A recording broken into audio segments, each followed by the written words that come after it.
So today I'm going to start on stripping the seats down. The vinyl is very poor condition. There's lots of splits and cuts in both seats. So I'm going to change the seat covers, and when I get inside the seat I'm going to have a look, and if the cushion, the foam pads are bad, I'll probably have to think about changing those as well. This is the passenger seat, and I've started by taking off the seat runners, and now I'm going to take the clips off from that hold the base cover in place, and those clips, they sort of clip onto the frame. There's 4 on the top, 4 on the bottom, 4 on each side. So I'm going to take those off, and we should be able then to remove the bottom of the seat. Well, that came off nice and easy. There's the frame, and the cover with the foam and everything came off in one piece. I'll take the cover off the foam shortly, but the next job I'm going to do is I'm going to take the webbing straps off the frame. Okay, the vinyl seat cover separated from the foam pad quite easily. Foam pad's intact, but it is very soft, and it's starting, as you can see, to disintegrate. So I think I might just be changing them, because the last thing I want to do is to spend a lot of money putting new seat covers on and then find that the seats are uncomfortable, or in a couple of years' time start breaking down.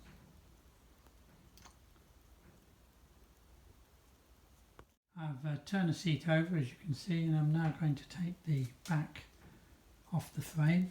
To do that, there's a series of tacks along the bottom here which need to be taken out, and then there's 4 clips, 2 either side, that need to come off, and then the frame will pull out. But prior to that, I've got to get the headrest off, and that's proving a little bit difficult. So what I'm going to do is to squirt a lot of WD-40 down into the seat frame and try and get it to free, get the release to free, so it'll come off. Well, WD-40 came up trumps again. A couple of squirts, left it for a couple of minutes, and it pulled out, no problem at all. So I'm going to get on and remove those tacks now. So the seat cover has just slides off. The next thing to do is to separate the foam from the hardboard back, and that's been glued on, so you just carefully peel it back.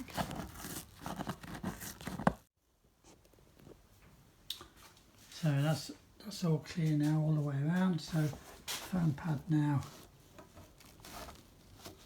we'll just push forward, and there we go. That's the foam pad away from the seat.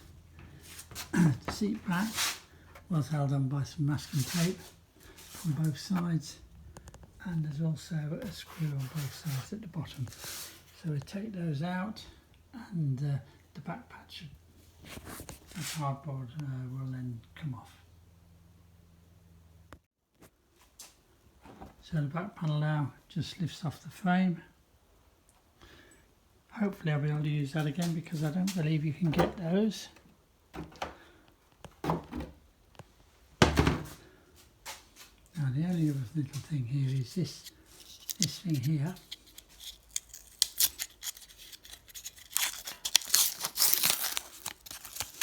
This, believe it or not, is the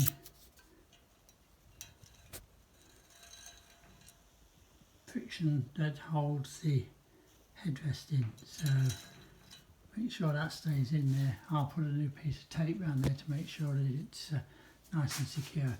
That's what was stopping the headrest from coming out. See, it's down in there. Okay, that's the seat stripped out.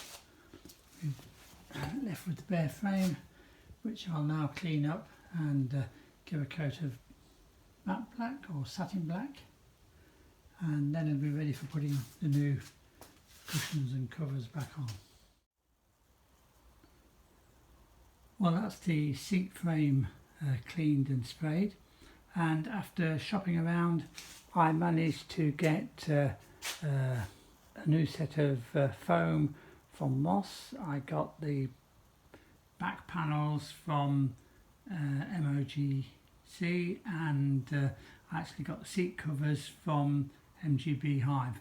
I had to go to all three to get the best price and items that were in stock.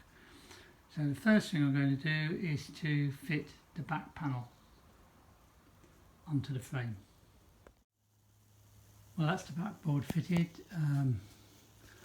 I've taped it to the frame, and then at the bottom at each side there's a self-tapping screw which goes into a bracket on the frame. So the next thing to do is to glue the foam back onto the seat.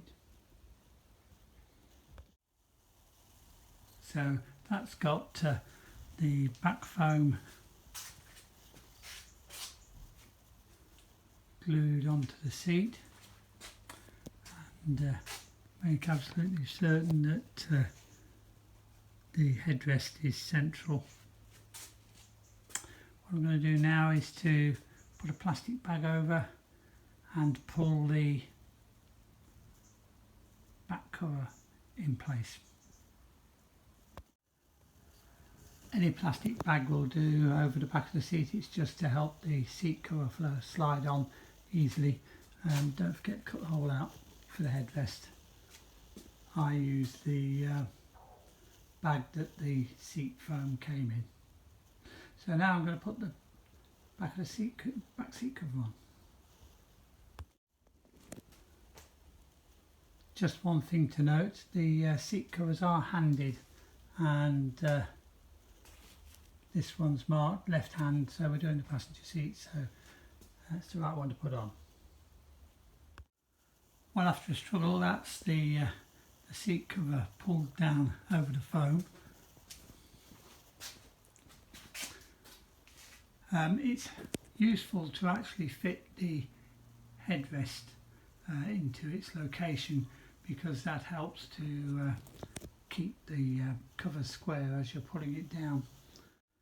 And just as a second check to make sure that we're reasonably square, I've just made up the seat pad. I've put the squab cover onto the foam, and I've just rested it on the frame, and everything appears to be quite well lined up.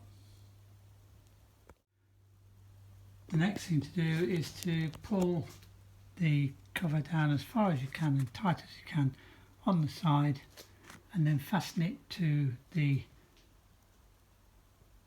back panel, or the side of the back panel, with these two clips. It's just two either side.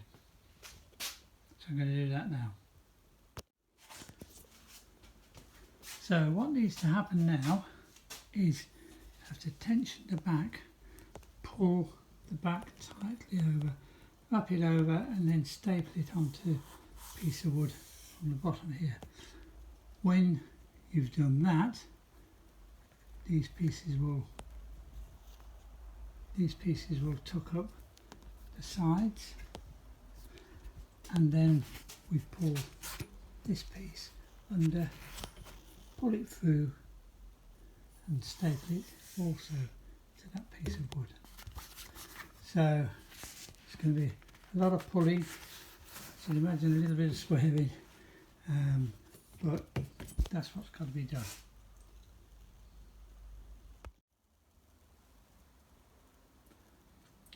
Well, it was a struggle, but that's it.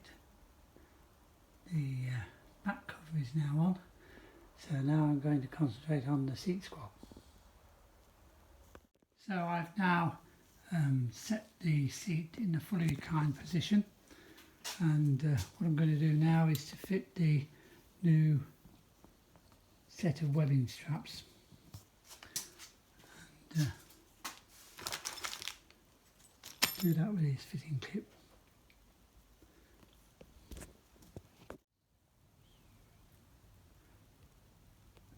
That's the webbing kit fitted.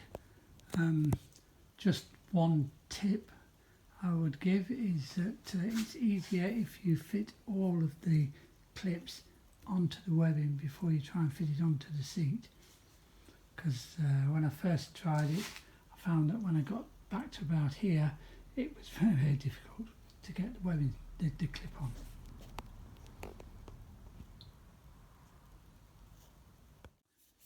I've got some 22mm water pipe, just ordinary plastic water pipe, and I've cut it to make some little clips.